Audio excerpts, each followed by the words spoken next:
आपण मत्तय याचा 11वा अध्याय याच्याविषयी मनन करणार आहोत. आणि हे मनन करत असताना आवाजाचा डिस्टर्बन्स इकडून काही होतोय का? पंख्याचा आवाज किंवा हवेचा आवाज? नाही दादा, नाही. आवाज येतोय, क्लिअर येतोय. ठीक आहे. प्रेरणा, आपण वचनाकडे जाऊ. गेले काही दिवस आपण मत्तयाचा 10वा अध्याय याच्यावरती मनन करत होतो. आणि मनन करत असताना आपण बऱ्याचशा गोष्टी, विशेष करून ख्रिस्ताने शिष्यांना एक नवीन कमिशन दिलं, ज्याला आपण लिटिल कमिशन म्हणतो. आणि या लिटिल कमिशन मध्ये ख्रिस्ताने काही महत्वाच्या आज्ञा सुद्धा दिल्या. आणि ह्या आज्ञा दिल्यानंतर शिष्याने प्रेषितांना, म्हणजे शिष्यांना ख्रिस्ताने एक प्रेषित म्हणून संबोधलेलं आहे. इकडे शिष्य राहिले नाही तर प्रेषित झाले, कारण ते पाठवले गेले.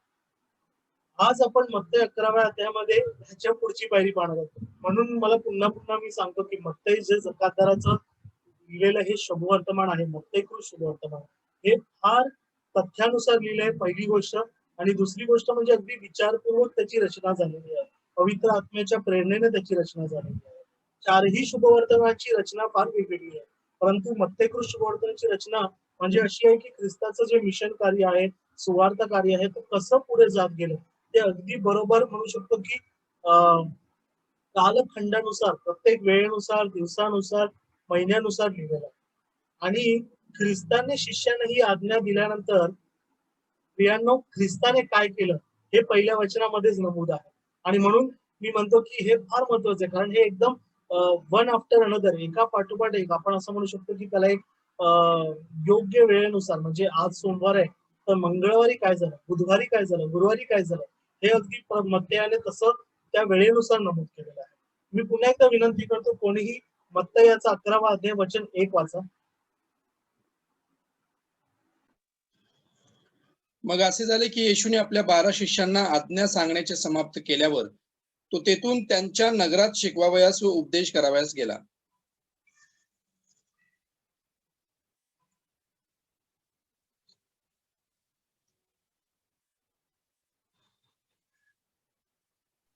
एकच मिनिट, सॉरी.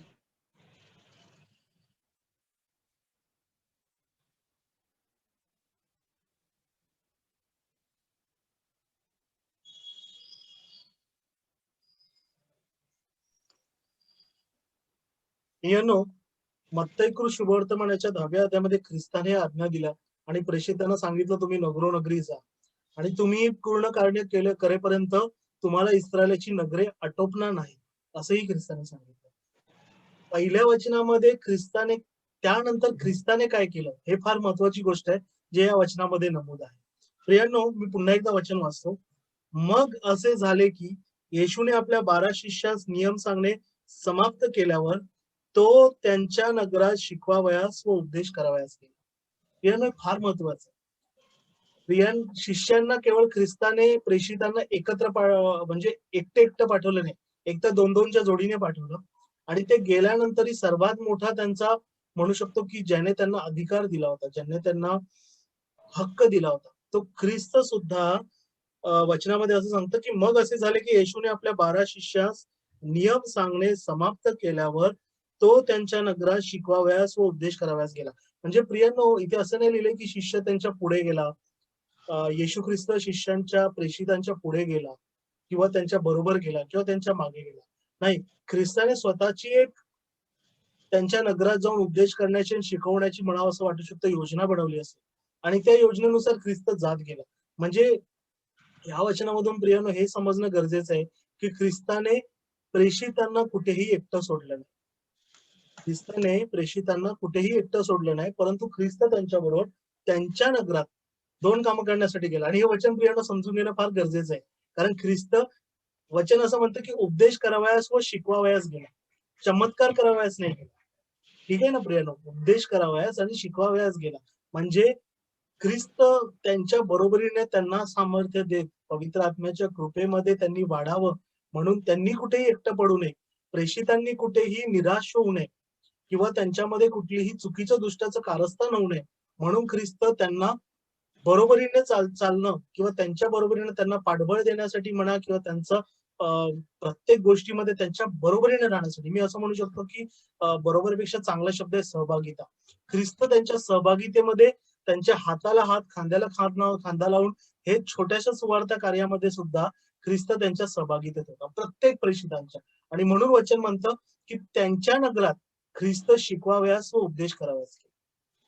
प्रियानो, आपल्या जीवनामध्ये आजच्या दिवसाला आपल्यातले आपण कोणीही कुठेही गेलो आणि ख्रिस्ताच्या नावाची घोषणा करतो किंवा ख्रिस्ताच्या नावाने कुठलाही विषय बोलतो प्रियानो, आपण एकटे नाही आहोत. आपल्या बरोबर ख्रिस्त आहे. आपण ज्या नगरात जाऊ, आपण ज्या घरात जाऊ, ज्या कुटुंबात जाऊ, ख्रिस्ताने दिलेलं छोटंसं सुवार्थ कार्य, त्या सुवार्थ कार्याच्या हिशोबाने आपण बोलू ख्रिस्ताविषयी किंवा साधा कुणाला एक मेसेज करू, कोणाशी फोनवरती बोलू. प्रियानो, ख्रिस्त तिकडे सहभागितेमध्ये आहे. ख्रिस्ताने काय आज्ञा दिली आहे की तुम्ही योजना करू नका, काय बोलवायचं ते देवाचा पवित्र आत्मा तुम्हाला शिकवेल. ह्याबरोबर प्रियानो, ही केवढी मोठी शाश्वती आहे की स्वतः ख्रिस्त आपण ज्या नगरात जाऊ त्या नगरात उपदेश करावयास आणि शिकावयास, शिकवावयास आपल्या बरोबरीने. आणि हेच या पहिल्या वचनामध्ये ख्रिस्त अगदी ठळकपणे मत्तई शुभवर्तनाच्या पहिल्या वचनामध्ये ठळकपणे सांगितलं आहे की जेव्हा प्रेषित गेले, छोटंसं कमिशन होतं, लिटिल कमिशन होतं, तरी सुद्धा ख्रिस्त बरोबर आहे. म्हणजे छोटंसं पाऊल जरी असेल, जे आपण देवाच्या राज्याची सुवार्थ गाजवण्यासाठी करतो, त्या पावलामध्ये प्रियांनो आपल्या बरोबरीने ख्रिस्त असतात. हेच या वचनामधून आपण सर्वांनी समजणं गरजेचं आहे. पुढची कथा फार रंजक आहे, कारण पुन्हा एकदा आपण बाप्तिस्मा करणाऱ्या योहान याच्या मागे येत आहोत. मी विनंती करतो की वचन 2-3 कोणी वाचा.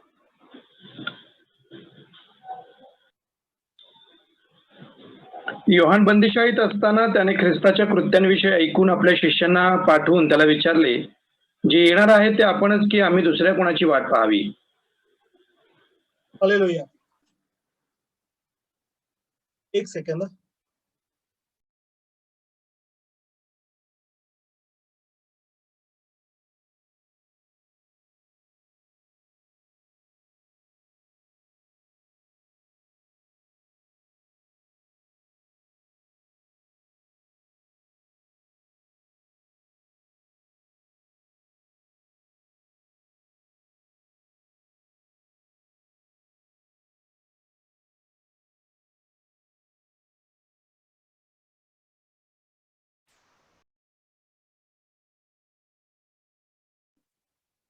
हालेलुया. सॉरी, थोडासा डिस्टर्बन्स आहे आज, परंतु प्रियानो, नेटवर्कचा इश्यू आहे. तर जिकडे जिकडे तुम्ही बसलेले आहात तिकडे तिकडे प्रार्थना करा की नेटवर्क आणि बाकी कुठलंही डिस्टर्बन्स असो ते प्रभू येशू ख्रिस्ताच्या नावामध्ये आपण प्रार्थना करू की कुठलंही डिस्टर्बन्स आपल्या प्रार्थनेमध्ये येऊ नये. व्हिडिओ आणि ऑडिओ क्लिअर राहावं.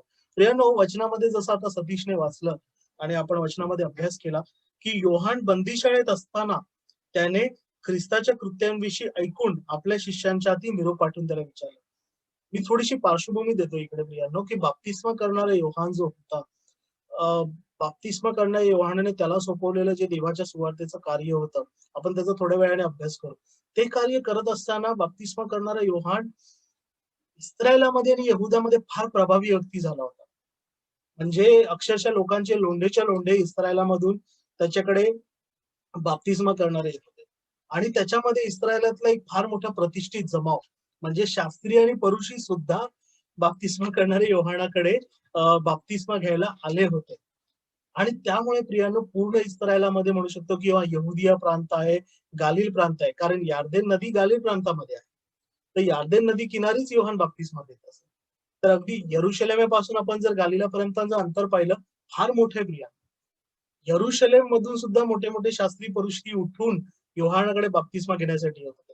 म्हणजे आपण असं समजू शकतो की योहानाची कीर्ती पूर्ण यहुदियामध्ये आणि यहुदियाच्या बाहेर शम्रोणापर्यंत पसरली होती. असं असताना योहान इतका महत्वपूर्ण व्यक्ती असताना राजा सुद्धा योहानाची भेट घ्यायला जात असे. हेरोद राजा जो होता, ज्या हेरोद राजाबद्दल आपण थोडंसं इतिहासामध्ये पाहिलंय, थोडंसं पाहिलंय जेव्हा आपण नव्या करारामध्ये.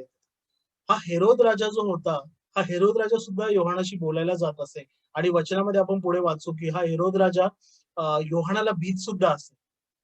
त्याच्यामुळे तो जे योहान बोलत असे ते शांतपणे ऐकून घेत असे, त्याला अरे तुरे करत नसे.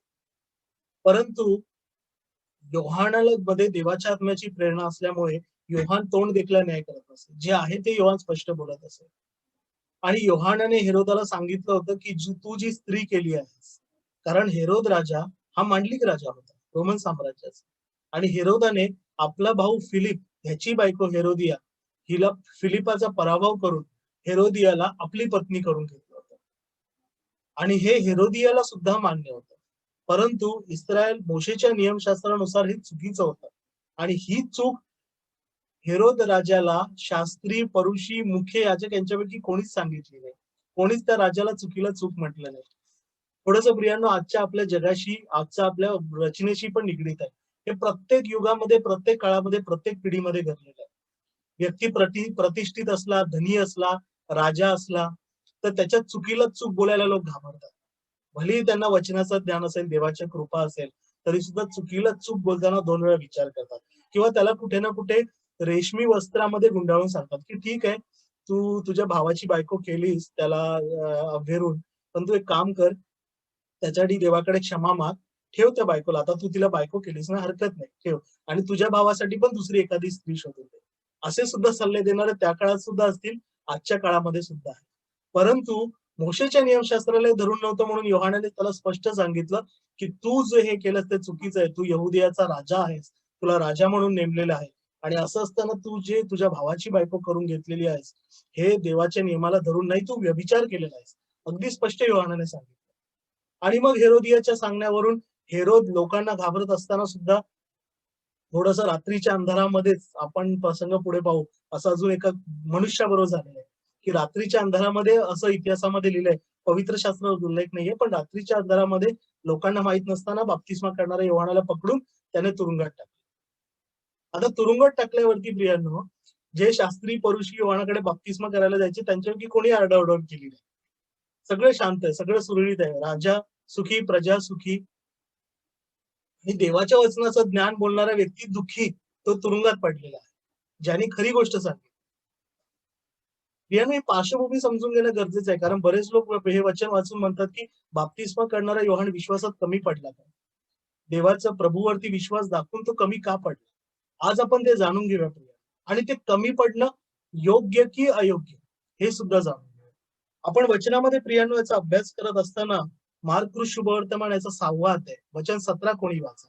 मार्क 6:17.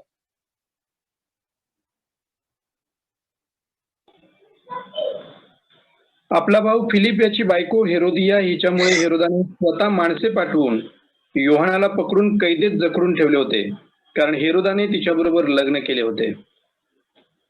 हालेलुया.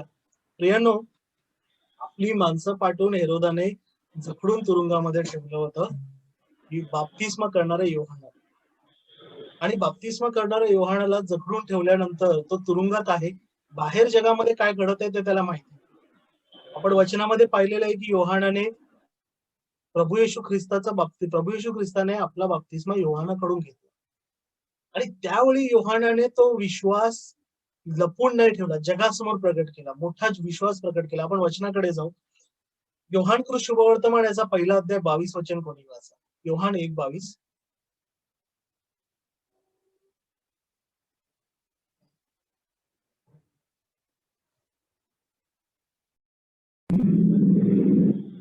यावरून ते त्याला म्हणाले, ज्यांनी आम्हाला पाठवले त्यांना आम्ही उत्तर द्यावे म्हणून आपण कोण आहात ते सांगा, स्वतःविषयी आपले काय म्हणणे आहे. योहान कृत शुभवर्तमान याचा पहिला अध्याय 22 वचन हेच आहे का सतीश? येस, पुढचं वाचू का? नाही, मला वाटतं आपण मत्ते कृत शुभवर्तनामध्ये जाऊया.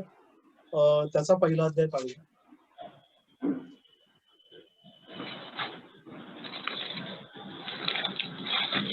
हे सर्व अशासाठी झाले की प्रभूने संदेष्टांच्या द्वारे जे सांगितले ते पूर्ण व्हावे, ते असे.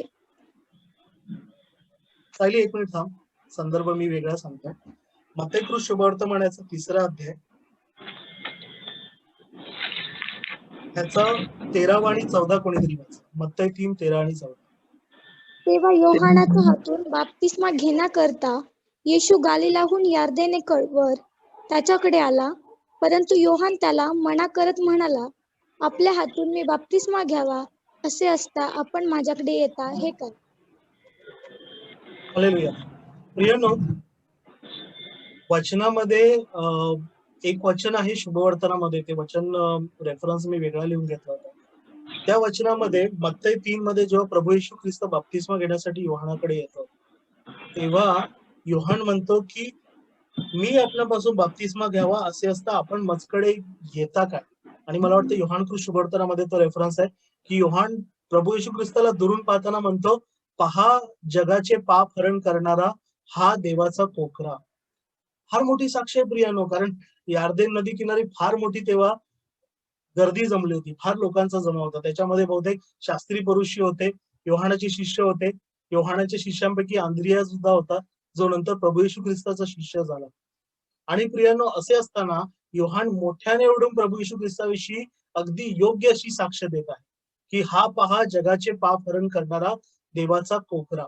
आणि मग तो ख्रिस्त जवळ आल्यावर म्हणतो, जे मत्तयामध्ये नमूद आहे की मी तुमच्याकडून बाप्तिस्मा घ्यावा असे असताना तुम्ही मज पडून बाप्तिस्मा घेताय काय? आणि ख्रिस्त त्याला म्हणत आहे की हे करणे सुद्धा योग्य आहे. आता असे झाल्यानंतर काही वर्षांनी, आपल्याला माहिती नाही किती दिवसाचा काळ ओलांडला, कदाचित 1-2 वर्षाचा काळ गेला असेल. आणि त्याच्यानंतर योहान तुरुंगामध्ये गेला आणि तुरुंगाच्या बाहेर काय होतंय हे त्याला कळू नये, त्याचा इतर लोकांशी संपर्क राहू नये ह्याची पूर्ण काळजी हेरोद राजाने घेतली. आणि असे असताना म्हणून योहान विचार करत आहे की अरे, मी ख्रिस्ताला बाप्तिस्मा दिला, हा जगाचे पापहरण करणारा देवाचा कोकरा होता. परंतु काही कारणामुळे योहान आपल्या शिष्यांना ख्रिस्ताकडे पाठवत आहे. आपण वचनाकडे जाऊ प्रियांनो, की तो काय विचारत आहे ते पाहून घेऊया. मत्तई कृष्ण शुभवर्तमान याचा 11 अध्याय वचन 3 मी वाचतो. जे या वयाचे ते आपणच किंवा आम्ही दुसऱ्याची वाट पाहावी. प्रियानो, माझा एक प्रश्न आहे. आज आपण कमी लोक आहोत, परंतु देवाच्या कृपेने आपण या प्रश्नाचं उत्तर शोधून घ्यायचा प्रयत्न करूया. योहानाने ज्याने ख्रिस्ताविषयी साक्ष दिली, सतीशने मला आताच रेफरन्स पाठवला, मत्तई 1:29, जगाचे योहान 1:29, जगाचे पाप हरण करणारा देवाचा कोकरा. असं म्हणणारा, बाप्तिस्मा करणारा योहानाच्या जीवनात असं काय घडलं की तुरुंगात गेल्यानंतर तो आपल्या शिष्यांना ख्रिस्ताकडे पाठवून विचारतो की जे यावयाचे ते आपणच किंवा आम्ही दुसऱ्याची वाट पाहावी. प्रियानो, आपण इकडे चर्चा करूया या विषयावरती की असा प्रश्न योहानाने का विचारला असेल, काय वाटतं? कोणीही सांगा किंवा सर्वांनी सांगा. मी तर विनंती करेन की प्रत्येकाने एक एक करून सांगा की योहानाने, बाप्तिस्मा करणारा योहानाने, जो एलियाच्या आत्म्याच्या प्रेरणेने आला होता, त्याने हा प्रश्न का विचारला? सांगा प्रियानो.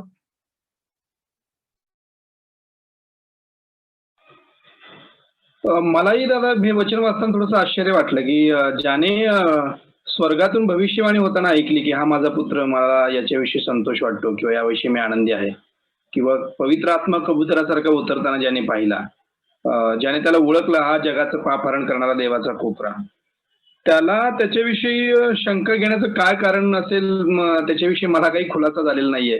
मी सुद्धा थोडासा त्याच्यामध्ये आश्चर्य करतोय की नक्की त्या असं काय घडलं असेल की त्याला ती शंका घ्यायला किंवा एक ही जागा निर्माण झाली की तूच आहेस ते म्हणून. कोणाला माहिती असेल तर प्लीज सांगा. जरूर.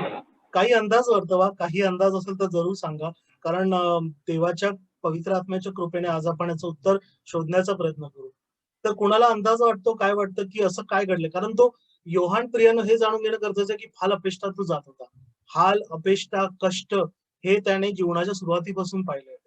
आणि आता तर ज्या कामासाठी देवाने त्याला पाठवलं होतं ते कार्य सुद्धा बंद झालं.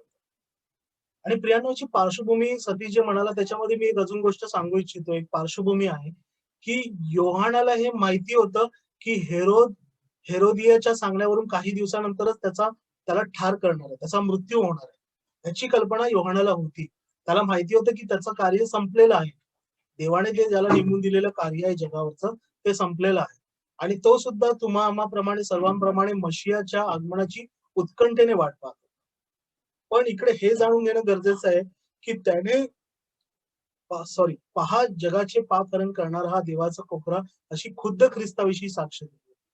असे असताना तुरुंगातल्या हालअपेष्टांमध्ये असं काय झालं की त्याच्या मनातले विचार बदलले, त्याच्यामध्ये एक म्हणू शकतो की ओळखणीचा स्वभाव, आत्मा आला आणि त्याने ख्रिस्ताला शिष्यांना पाठवून विचारले की जे यावयाचे ते आपणच की आम्ही दुसऱ्या कोणाची तरी वाट पाहावी. माझा प्रश्न असा आहे प्रियांनो, की सतीश म्हणाला की त्याला माहिती नाही. अजून कोणाला वाटत असेल तर अंदाज सांगा की असा प्रश्न त्याने का विचारला? कारण आपण सुद्धा आपल्या जीवनामध्ये सर्वजण नाही, पण बरेच जण बरेचदा हा प्रश्न विचारतो, की जो येणार आहे तो नेमका ख्रिस्तच होता का? मला तर दिसत नाहीये, मला तर ऐकायला येत नाहीये, माझ्या जवळ तर नाहीये. मग मी त्याच्यावर विश्वास कसा ठेवू? खरोखर तोच मसीहा आहे का? शंका प्रियानो प्रत्येकाच्या जीवनात येतात. आपण सर्वजण प्रियानो पापी आहोत, नीतिमान कोणी नाही, एकही देखील नाही. बाप्तिस्मा करणारा योहान सुद्धा नाही. आणि मग असे असताना बाप्तिस्मा करणारा योहान प्रश्न जर विचारत आहे, तर काय कारण असू शकतं? अजून कोणीतरी सांगा, मग आपण वचनाकडे जाऊ.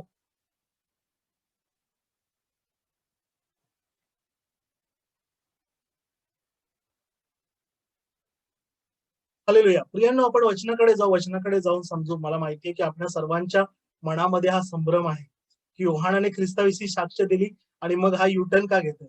ख्रिस्ताला जाऊन शिष्यानं पाठवून का विचारतोय, की नेमके तुम्हीच आहात का मसीहा, की अजून कोणाची तरी वाट पाहावी?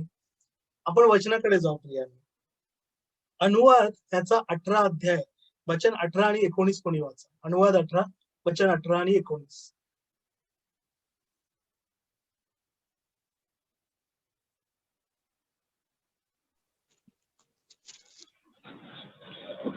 मी त्यांच्यासाठी त्यांच्या भावबंधातून तुझ्यासारखा एक संदेश उभा करीन. त्याच्या मुखात मी आपले वचने घालीन आणि त्यांना ज्या आज्ञा मी देईन त्या सगळ्या तो त्यांना निवेदन करील.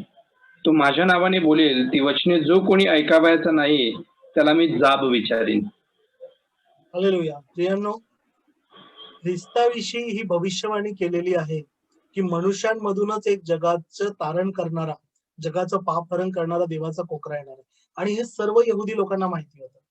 परंतु मोशेचे नियमशास्त्र वाचण्याची मुभा किंवा ते म्हणू शकतो की ते पूर्णपणे वाचण्याची एक संधी ही फक्त ठरवलेले शास्त्री, परुषी, याजक या लोकांना होती.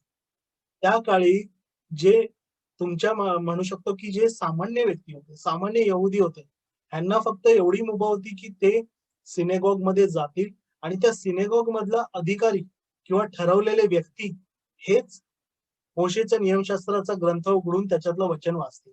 आपण पाहिलेलं आहे प्रियानो, ख्रिस्ताला बोलवण्यात आलं होतं, ख्रिस्ताला इन्व्हाइट केलं गेलं होतं, आमंत्रित केलं गेलं होतं आणि ख्रिस्ताने यशया संदेशाच्या ग्रंथातले वचन वाचली आणि त्याने सांगितलं की ही वचन वाचन असतानाच आज ती पूर्ण झाली आहे. तर प्रियानो, ही प्रथा होती. बाप्तिस्मा करणाऱ्या योहानाबद्दल आपण वाचलेलं आहे की तो कोणत्या कुटुंबामध्ये जन्माला आला होता. कदाचित त्याने ही सर्व वचनं वाचली असतील, कदाचित वाचली नसतील, परंतु देवाचा आत्म्याची कृपादृष्टी त्याच्यावरती. आणि दुसरी म्हणजे एलियाच्या आत्म्याच्या प्रेरणेने तो आला होता आणि त्याला माहिती होतं की ख्रिस्त येणार आहे आणि त्याच्यासाठी तयारी करण्याचे एक कमिशन आहे, ते मला दिलं गेलेलं आहे. म्हणून मी पाण्याने लोकांना बाप्तिस्मा करत आहे. माझं काम आहे लोकांना सांगणं, पश्चाताप करा, स्वर्गाचे राज्य जवळ आले आहे. असं असताना प्रियांनो, योहान काही वचनांचा अर्थ त्यावेळी बाप्तिस्मा करणारा योहान सुद्धा कदाचित समजू शकला नाही. आणि आपण ह्यासाठी यशया संदेशाचा ग्रंथ काढू. यशयाच्या पुस्तकामध्ये थोडासा मोठा हा संदर्भ आहे, पण हा संदर्भ समजून घेणं आपल्यासाठी फार महत्वाचं आहे. कारण हा संदर्भ ती पिढी सुद्धा समजली नव्हती आणि प्रियांनो, आजची पिढी सुद्धा समजत नाही. आपण काही दिवसापूर्वीच यशयाचा 9वा अध्याय वाचलेला आहे, फार सुंदर आहे. आणि आपण दानियेलाचा अभ्यास करताना यशयाचा हा 11वा अध्याय वाचला होता. आपण पुन्हा एकदा हा रेफरन्स वाचूया आणि समजूया. सतीश, फार शांतपणे हळूवार यशयाचा 11वा अध्याय वचन 1 ते 10 वाच. यशया 11, 1 ते 10. यशया 11, 1 ते 10 ही वचन आपण वाचूयात. ईशायाच्या बुंधाला धुमारा फुटेल, त्याच्या मुळातून फुटलेली शाखा फळ देईल. परमेश्वराचा आत्मा, सुज्ञानाचा व समंजसपणाचा आत्मा, सुसंकल्पनाचा व सामर्थ्याचा आत्मा, परमेश्वराच्या ज्ञानाचा व भयाचा आत्मा त्याचवर राहील. परमेश्वराचे भय त्याला सुगंधमय होईल. तो डोळ्यांनी पाहिल तेवढ्यावरूनच न्याय करणार नाही, कानांनी ऐकेल तेवढ्यावरूनच तो निर्णय करणार नाही, तर तो दुबळ्यांचा न्याय यथार्थपणे करेल, पृथ्वीवरील दिनांच्या वादाचा यथार्थ निर्णय करेल. तो आपल्या मुखरूप वेत्राने पृथ्वीस ताडण करेल, आपल्या मुखाच्या फुंकराने दुर्जनांचा संहार करेल. धार्मिकता त्याचे वेष्टन व सत्यता त्याचा कमरबंद होईल. लांडगा कोकराजवळ राहील, चित्ता करडाजवळ बसेल. वासरू, तरुण सिंह व पुष्ट बैल एकत्र राहतील, त्यास लहान मूल वळील. गाय व अस्वल एकत्र चरतील, त्यांचे बच्चे एकत्र बसतील. सिंह बैलाप्रमाणे कडबा खाईल, ताने बाळ नागाच्या बिलाजवळ खेळेल. थान तुटे मूल पुरुषाच्या बुबुळाला हात लावेल. माझ्या सगळ्या पवित्र डोंगरावरती उपद्रव देणार नाहीत व नासधूस करणार नाहीत. कारण सागर जसा जलपूर्ण आहे, तशी परमेश्वराच्या ज्ञानाने पृथ्वी परिपूर्ण होईल. त्या समयी असे होईल की राष्ट्रांकरता ध्वजवत उभारलेल्या ईशायाच्या धुमाऱ्याला राष्ट्रे शरण येतील, त्याचे निवासस्थान गौरवयुक्त होईल. आमेन. हालेलुया. प्रियांनो, ख्रिस्त आपल्या अधिकाराने पृथ्वीवर येईल तेव्हा काय काय होणार याचं फार सुंदर वर्णन त्या पुस्तकामध्ये दिलेलं आहे. आणि त्याकडे प्रियांनो, यहुदी लोकांमध्ये यशिया संदेष्टाच्या या पुस्तकाचं एक वेगळं महत्व होतं, आजही आहे.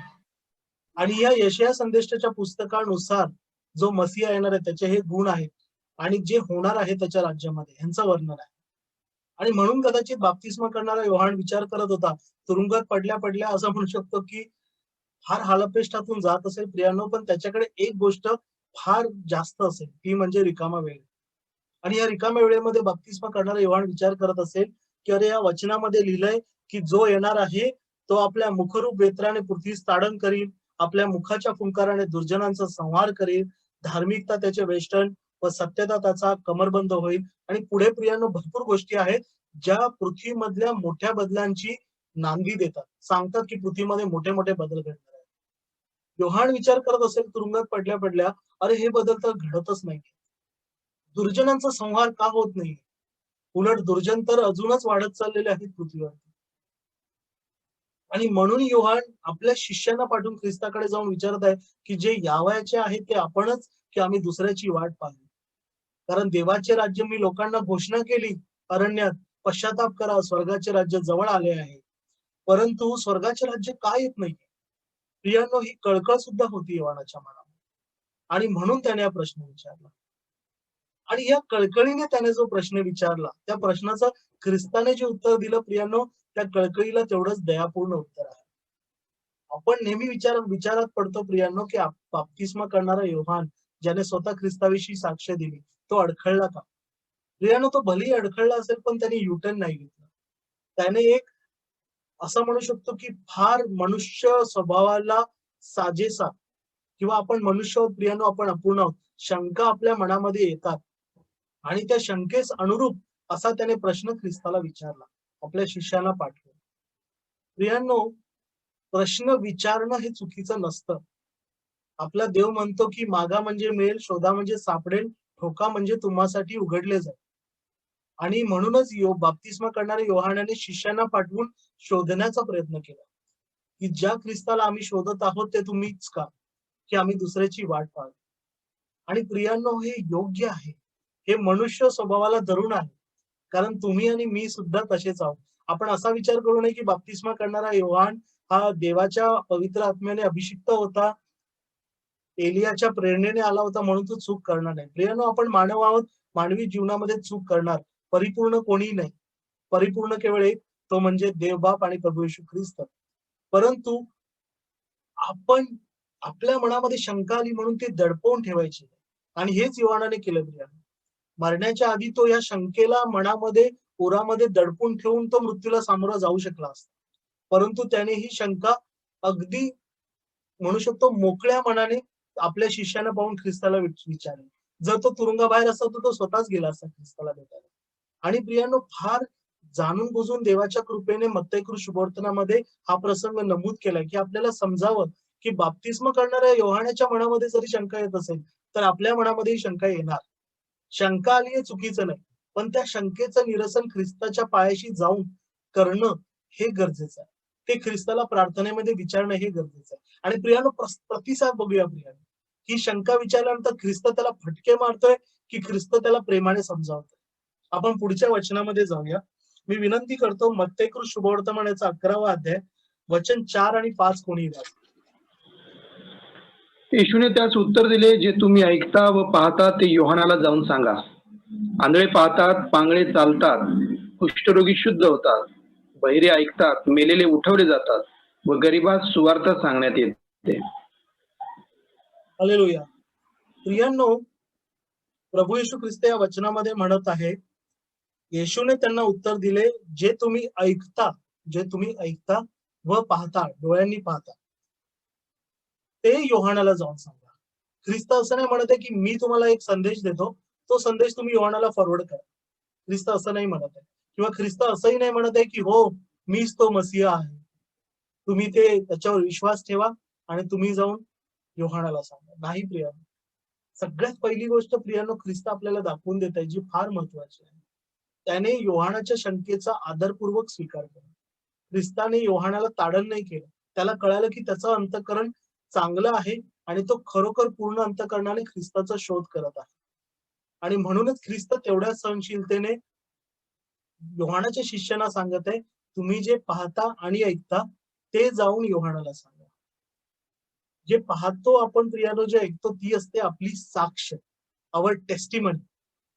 आणि प्रियानो, ही साक्ष जर आपण पाहिलंय आणि ऐकलंय तर आपली जबाबदारी आहे की जाऊन आपण जगाला सांगायची, जी आज्ञा ख्रिस्ताने प्रेषितांना सुद्धा दिली. आणि तीच ख्रिस्त योहानाच्या शिष्यांना सुद्धा सांगत आहे. भेदभाव करत नाहीये प्रियानो ख्रिस्त. ख्रिस्त सांगत आहे, जे तुम्ही पाहिलं आणि ऐकलं ते जाऊन योहानाला सांगा. आणि पुढच्या वचनामध्ये प्रियानो काय पाहिलंय आणि काय ऐकलंय ते आपण वाचतो. अंधळे पाहतात, पांगडे चालतात, कुष्ठरोगी शुद्ध होतात, बहिरे ऐकतात, मेलेले उठतात व गरिबांस सुवार्ता सांगण्यात येते. प्रियानो, मी काही वचनापूर्वी थोड्या वेळापूर्वी वचनामध्ये आपण अभ्यास केला की जे गरीब होते, दुबळे होते, कदाचित ते सिनेगॉग मध्ये त्यांना प्रवेश सुद्धा नसेल. कुष्ठरोगी लोक तर शहराच्या बाहेर राहायचे, मेलेले लोक कबरेमध्ये राहायचे, आंधळे लोक मोशेचं नियमशास्त्र कसं वाचणार, पांगळा माणूस कसा आपल्या पायांनी चालून देवाचं वचन वाचायला येईल. कदाचित तो पांगळा अशुद्ध आहे म्हणून त्याला सिनेगॉगच्या बाहेरच ठेवलं होतं. मोशेच्या नियमशास्त्रानुसार त्याचं तोडून मोडून म्हणा किंवा मोशेच्या नियमशास्त्राला अनुसरून सुद्धा असेल, पण हे सर्व लोक देवाच्या राज्याच्या बाहेर होते, देवाच्या सुवार्तेच्या बाहेर होते. पण ख्रिस्ताने या सर्वांना नव्या करारानुसार ख्रिस्ताच्या देवाच्या राज्यात आणले आणि गरिबांस सुवार्ता सांगण्यात आली, जे समाजामध्ये तेव्हाही बहिष्कृत होते प्रियानो, आजही बहिष्कृत आहे. अनेक गरीब प्रियानो आपल्यामध्ये असे ज्यांच्याकडे स्मार्टफोन नाहीये, जे झूम ऍप्लिकेशन नाही वापरू शकत. याचा अर्थ असा नाहीये प्रियानो की त्यांना आपण सुवार्ता सांगायची नाही. आपण सर्वप्रथम गरिबांकडे गेलं पाहिजे प्रियानो. जे तुरुंगामध्ये आहेत, जे जाचलेले आहेत, जे आजारी आहेत, जे मरणाला लागलेले आहेत प्रियानो, पहिली सुवार्ता त्यांना जाऊन सांगा, भले विरोध झाला तरी चालेल. आणि हे चिन्ह आहे प्रियानो, ही साक्ष आहे. ख्रिस्त हेच सांगत आहे इकडे की जे तुम्ही हे पाहिलेलं आहे, जे तुम्ही चिन्ह पाहिलेलं आहे ते तुम्ही जाऊन योहानाला सांगा. ही सर्व चिन्ह परुषी लोकांनी पण ख्रिस्ताकडे मागितली होती की प्रभू तूच ख्रिस्त आहेस ना, तर आता आम्हाला काहीतरी चिन्ह दाखव. ख्रिस्ताने त्यांना चिन्ह दाखवलं नाही. ख्रिस्ताने सांगितलं की योनाच्या काळात जे चिन्ह घडलं होतं त्याच्यापेक्षा मोठं चिन्ह मिळणार नाही त्यांना. आपण वचनामध्ये पुढे अभ्यास करू. पण इकडे प्रियांनो, योहानाच्या अंतःकरणातली कळवळ आणि तळमळ ख्रिस्ताने जाणली. ख्रिस्ताची इच्छा होती एकही आत्मा संभ्रमात जाऊ नये. आणि ती तळमळ जाणून ख्रिस्त शिष्यांना सांगतो की तुम्ही जे पाहिले ऐकले ते जाऊन योहानाला सांगा. मला माहिती आहे बाप्तिस्मा करणारा योहान विश्वास ठेवेल. आता हे ऐकत असताना आजूबाजूचा लोकसमुदाय विचार करत असेल की अरे मग योहान विलन का? आपल्या नजरेमध्ये सुद्धा प्रियानो तो विलन होता.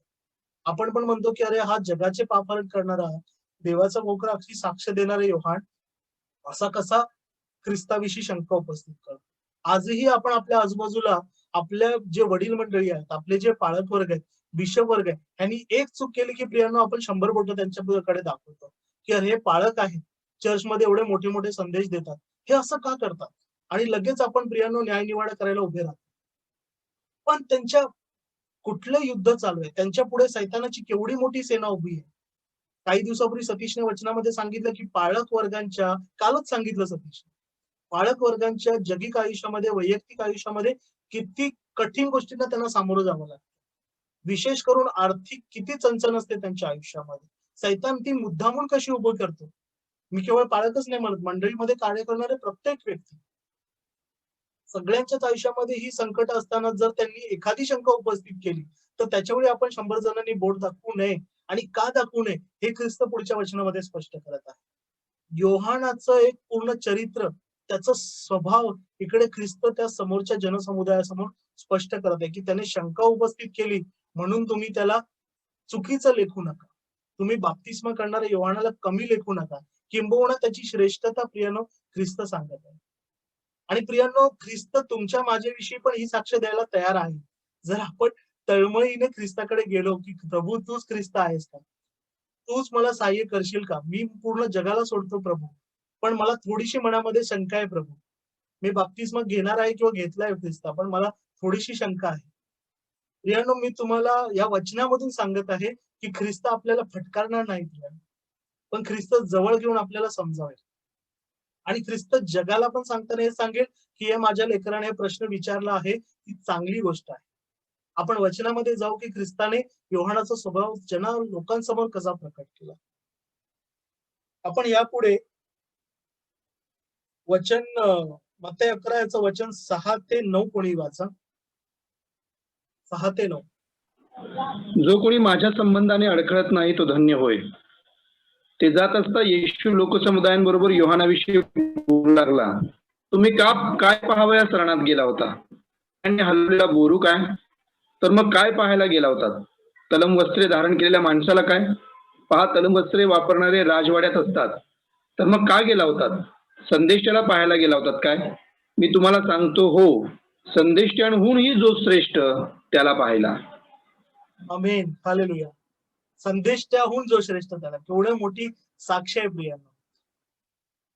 आणि ही साक्षेमध्ये योहानापेक्षा एक श्रेष्ठत्व ख्रिस्ताने अजून कुणाला तरी दिलेलं आहे प्रियांनो. आणि ते तुमच्या माझ्यापैकीच कोणीतरी आहे. कदाचित आपण सर्वजण आहोत प्रियांनो. आपण त्या वचनाकडे जाऊ, पण त्याआधी प्रियांनो, सतीशने आता जे वचन वाचलं, 6वं वचन, जो कोणी मतसंबंधाने अडखळत नाही तो धन्य आहे. ख्रिस्ताने धन्य कोण आहे ते डोंगरावरल्या प्रवचनामध्ये सांगितलेलं आहे. 5व्या अध्यायामध्ये आपण त्याचा फार चांगला अभ्यास केला. त्याचं खोड काय, मूळ काय आणि त्याची फळं ती धन्यतेची काय आहे. जो कोणी मतसंबंधाने अडखळत नाही, जो त्या झाडासारखा मजबूत आहे, जो त्या झाडासारखं ज्याचं खोड आहे, जो स्थिर आहे, तो ते धन्यतेचं फळ देणार. कारण तो अडखळत नाही, तो वाऱ्याने भडकवला जात नाही. यहोवा विटनेस किंवा आम्ही कॅथलिक, आम्ही प्रोटेस्टंट, आम्ही हे पंथी, आम्ही ते पंथी, असा तो वाहवणारा नाहीये की आम्ही कुठलं वचन वाचावं, कुठलं पवित्र शास्त्र वाचावं की वाचू नये, असा वाऱ्याने हलवणारा नाही. जो ख्रिस्ता संबंधाने अडखळत नाही, जो ख्रिस्तावरती दृढ आहे, ज्याने खडकावरती आपला पाया घातलेला आहे, तो धन्य. अडखळलं वाईट गोष्ट नाही, पण अडखळू नका, त्याच्यामध्ये धन्यता जास्त आहे. आणि ह्याच्या पुढेच ख्रिस्त, आपण वचनामध्ये पाहिलं की ते जात असता, म्हणजे योहानाचे शिष्य जात असतानाच ख्रिस्ताने पूर्ण लोकसमुदायाला योहानाची श्रेष्ठता, स्वभावाची श्रेष्ठता वाढवून नाही सांगितली प्रियांनो, जी आहे तशी सांगितली. आपण वचनामध्ये जाऊ. 7वं वचन मी तुमच्यासाठी वाचतो.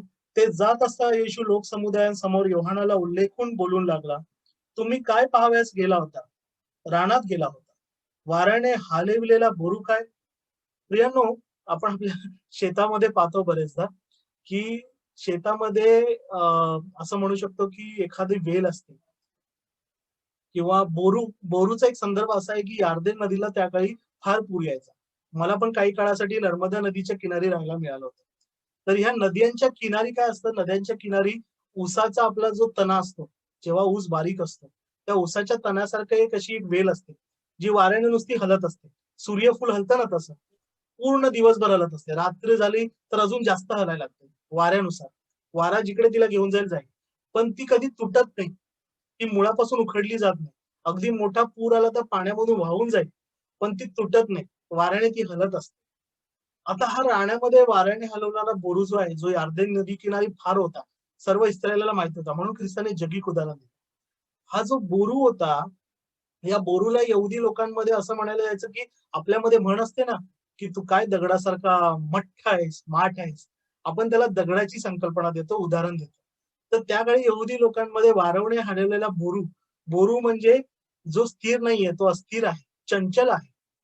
की तू काय बोरू सारखा चंचल आहेस, आज एक प्लान करतोस, आज म्हणतोस की हा देवाचा पोखरा, उद्या म्हणतोस की तू येतोस का की मी अजून कोणाची वाट बघू, वारवलेला हलवलेला बोरू आहेस का? आणि म्हणून ख्रिस्त त्या लोकसमुदायाला उद्देशून सांगत आहे की तुम्ही रानात काय पाहायला गेला होता? एक अस्थिर आदमी, एक अस्थिर व्यक्ती, संदेष्टा, की जो आज तुम्हाला काहीतरी सांगतोय, उद्या काहीतरी सांगतोय? नाही, पण तो स्थिर आहे. आणि त्याच्या स्थिरतेची, त्याच्या स्वभावाची उदाहरणं, विशेषण ख्रिस्त इकडे सांगत आहे. मी वचनामधून सांगतो प्रियानो. 8व्या वचनामध्ये ख्रिस्त म्हणतो, तर मग काय पाहावयास गेला होता? मऊ वस्त्रे लावलेला मनुष्य काय? पहा, मऊ वस्त्रे लेणारे राजगृही असतात. मऊ वस्त्रे घालणारे हेरोदा राजाकडे आहे.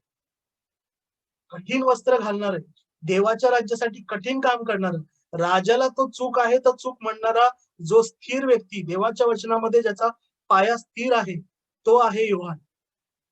तो तुम्हाला राजगृही सापडणार नाही प्रियानो. आणि ख्रिस्त सांगत आहे पुढच्या वचनामध्ये, तर मग का गेला होता? संदेष्टाला पाहावयास काय? मी तुम्हाला सांगतो, हो, संदेष्टाहून जो श्रेष्ठ त्याला. अद्भुत गोष्ट आहे प्रियांनो. ख्रिस्त योहानाविषयी केवढी मोठी साक्ष देत आहे की संदेष्टाहून ही श्रेष्ठ असा बाप्तिस्मा करणारा योहान होता, जो एलियाच्या आत्म्याच्या प्रेरणेने आला होता, सामर्थ्याने आला होता. आणि हा योहानाचं आयुष्य आपण शुभवर्तनामध्ये पाहिलंय प्रियांनो. रानातला मध खायचा, टोळ खायचा, जंगलामध्ये राहायचा, दगडावरती झोपायचा. किती आलपेष्टा सहन केल्या असतील प्रियानो योहानाने. कधीच तलम वस्त्र त्याने घातली नव्हती प्रियानो. आणि असा योहान ज्याला हाल अपेष्टा सहन करण्याची सवय होती, जो राजाला सुद्धा त्याने पाप केलं हे बोलताना थांबला नाही. आणि त्याच्यासाठी त्याला माहिती होतं की त्याला मृत्यूदंड होणार आहे, तरी सुद्धा त्याने जे पाप आहे ते पाप सांगितलं. इस्रायलामध्ये प्रियांनो त्या काळी किती शास्त्री, किती परुषी असतील, सन्नेद्रीमध्ये 70 वडील मंडळी असतील, पण त्याच्यातला कोणी सांगितलं नाही, कोणी न्यायसम्य समोर हेरोदाला आणलं नाही. परंतु केवळ एक योहान होता ज्याने सांगितलं, जो तुरुंगात गेला. आणि ख्रिस्त त्याविषयी साक्ष देत आहे की तो सर्व संदेष्टाहून जो श्रेष्ठ आहे, तुम्ही त्याला पाहायला गेला होता. प्रियांनो, मग प्रश्न पडतो की ते का पाहायला गेलं योहानाला? आपण 10वं वचन कोणीतरी माझ्यासाठी वाचा, मत्तई 11:10.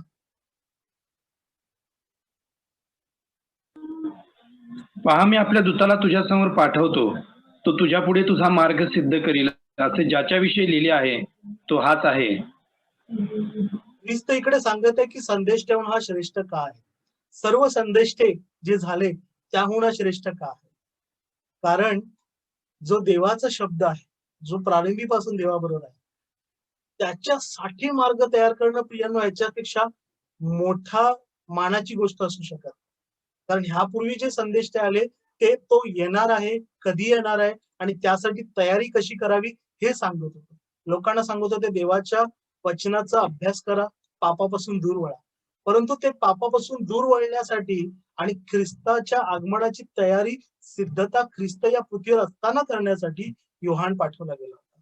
आणि म्हणून योहान त्या सर्व संदेशांत श्रेष्ठ होता, कारण त्याने स्वतः ख्रिस्ताला बाप्तिस्मा दिला. त्याने स्वतः ख्रिस्ताच्या आगमनाची तयारी स्वतःच्या डोळ्यांनी अनुभवली आणि म्हणून तो श्रेष्ठ. मलाकी याचा 3रा अध्याय 1लं वचन कोणी वाचा.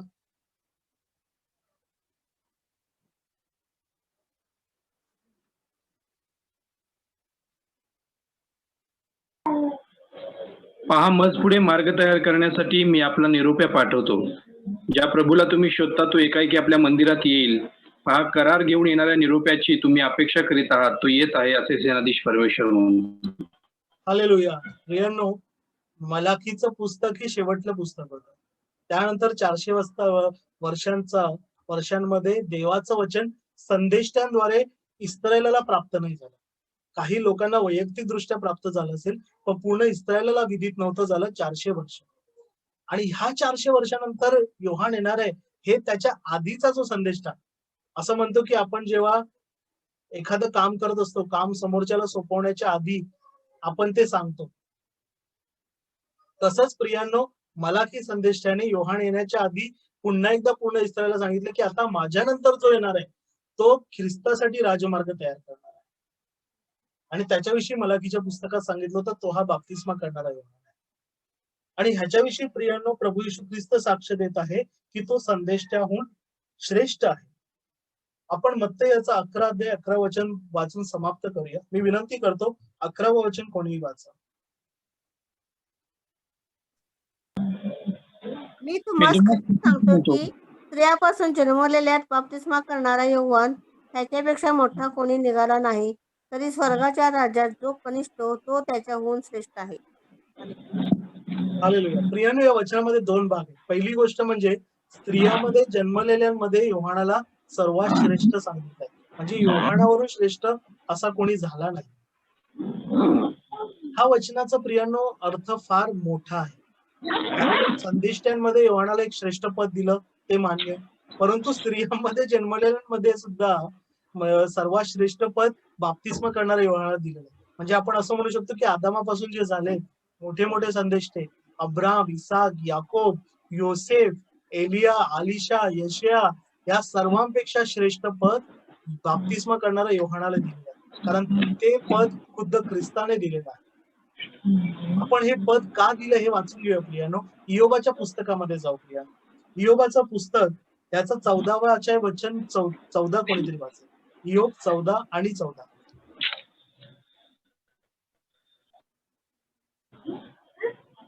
मनुष्य मृत झाल्यावर पुन्हा जिवंत होईल काय? माझी सुटका होईपर्यंत कष्टमय सेवेचे सगळे दिवस मी वाट पाहत राहीन. हालेलुया. प्रियांनो, स्त्रियापासून जन्मलेले सर्व आदामापासून आपण पाहतोय पाप आल्यामुळे ना स्त्रियांपासून जन्मलेल्या प्रत्येकाचा जन्म पापामध्ये होतो आणि पापामध्ये असल्यामुळे तो जन्मापासूनच मृत्यूकडे चालत जातो. म्हणून काही लोक म्हणतात ना जगीदृष्ट्या की आम्ही बर्थडे सेलिब्रेट करत नाही, जन्मदिवस सेलिब्रेट करत नाही, कारण आम्ही 1 वर्षाने मृत्यूच्या जवळ जातो. आणि देवाच्या वचनामध्ये सुद्धा म्हटलं गेलेलं आहे, उपदेशामध्ये असं वाचलंय की जन्मदिवसापेक्षा मृत्यू दिन बरा, कारण त्यावेळी मनुष्य आपल्या शोकातून मुक्त होतो. कारण पृथ्वीवरचे त्याचे दिवस केवळ शोकाने, दुःखाने, आजारांनी, कष्टांनी भरलेले असतात. आणि प्रियांनो, आपल्याला प्रत्येकाने हा अनुभव घेतलेला आहे की आपण जर ख्रिस्तामध्ये नाही आहोत तर आपले पृथ्वीवरचे दिवस केवळ शोकाने, दुःखाने, कष्टाने, निराशेने भरलेले असतात. आणि म्हणूनच स्त्रियांमध्ये जन्मलेला जो श्रेष्ठ आहे, जो बाप्तिस्मा करणारा योहान आहे, ज्याच्याविषयी खुद्द ख्रिस्त साक्ष देत आहे, ते श्रेष्ठत्व सुद्धा प्रियांनो स्वर्गाच्या राज्यामध्ये कनिष्ठ आहे. हे ख्रिस्त त्याच वचनामध्ये सांगत आहे की मान्य की तो स्त्रियांमध्ये जन्मल्यामध्ये श्रेष्ठ आहे, कारण त्याने ख्रिस्ताच्या आगमनाची तयारी केलेली आहे, ख्रिस्तासाठी राजमार्ग बनवलेला आहे. पण त्याच्यापेक्षा स्वर्गाच्या राज्यामध्ये तो कनिष्ठ आहे, कारण स्वर्गाच्या राज्याच्या श्रेष्ठत्वाची परिभाषा वेगळी आहे. म्हणून तुम्ही जगिक श्रेष्ठत्वाच्या मागे लागू नका. आपण प्रियांनो त्या श्रेष्ठत्वाची परिभाषा समजून घेऊया. मत्तई शुभवर्तमानाचा 5वा अध्याय मी विनंती करतो, वचन 19 कोणी वाचा. मत्तई 5:19.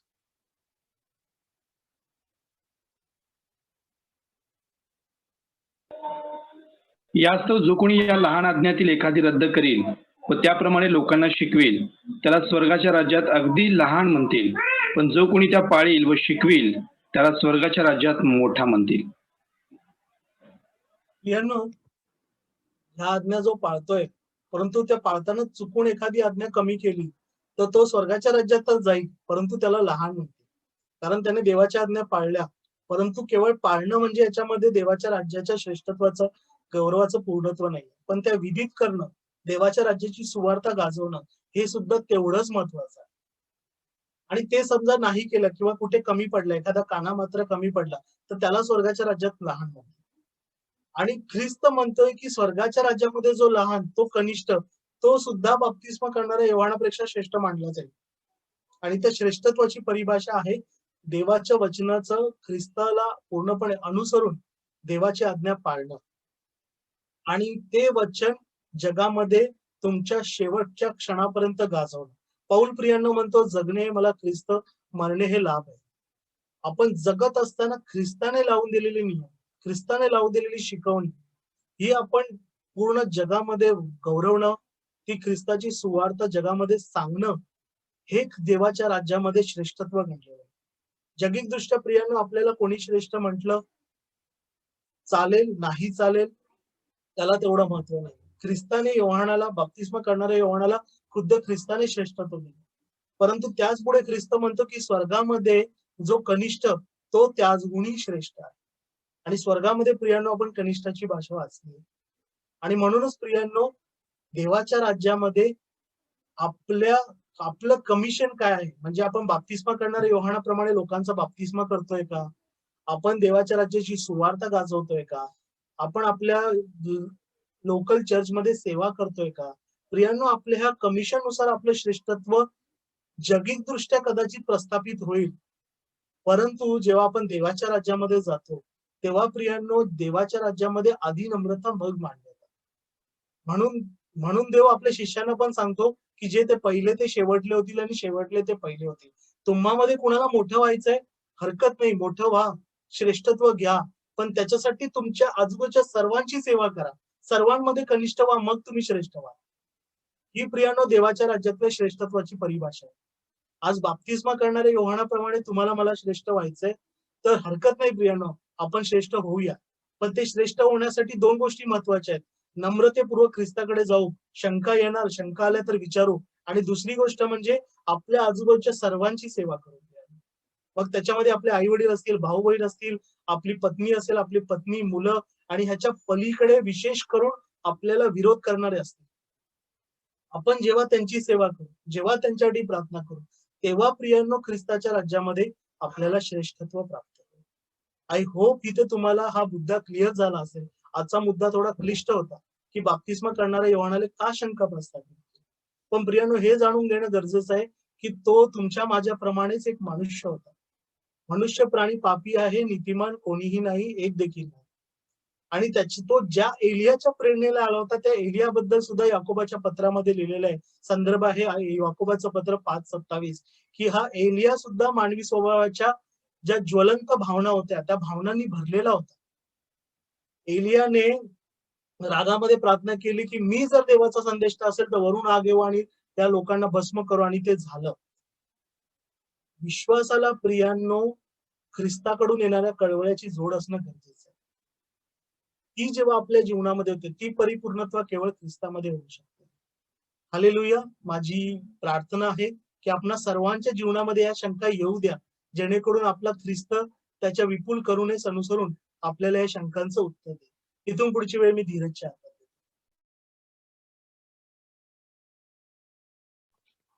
देवाची स्तुती असो. थँक्यू काका. आपण